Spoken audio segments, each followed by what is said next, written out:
Good morning, everyone. Today is Friday, the 2nd of October, and the weekend is about to start. I missed yesterday's talk. My apologies for that. I was called into a meeting with the police for a prayer day, and it started early and it finished late. And I had no time to do any talk. And by the time I got home, it was almost ready to just begin preparing for this morning's talk. But yesterday we would have spoken a little bit about a man called Remigius. He died in the year 530. He was a bishop and a missionary to the Franks. And the Franks were living in France. And I suppose that's where the name France comes from. Now, what had happened was that Christianity had moved into France in about the 2nd century, but had then been destroyed by the arrival of the Franks and various Germanic tribes that were clustered around the border of the Roman Empire. And Christianity had gone underground, pretty much been wiped out. And Remigius was one of those missionaries that went back into the land. And he is famous for having converted the Frankish king to Christianity. And of course, that turned everything around, and France still to this day very much a Christian country.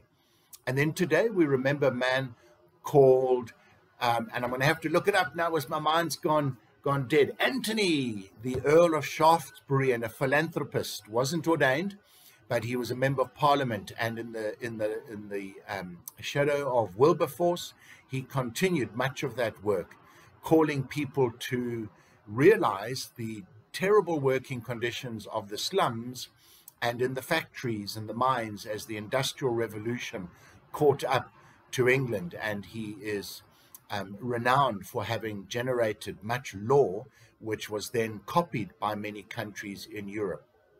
Why do we remember them? Because they did the right thing. They did what was necessary, especially Anthony, Earl of Shaftesbury. You would expect Remigius as a priest and a bishop to do the right thing. But it brings us to the psalm for today, Psalm 1, which is, "Blessed is the Christian who walks in the way of the Lord, who obeys the Lord and does what is right. That person, those people will be like a tree planted beside streams of water."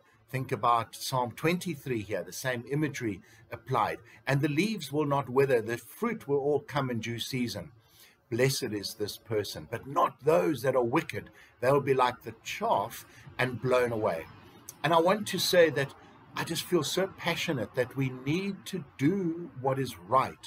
We need to honor the Lord and obey him. And that's what obey the Lord really talks about. It's acknowledging him, honoring him, and doing what he wants of us. And it will lead to blessing.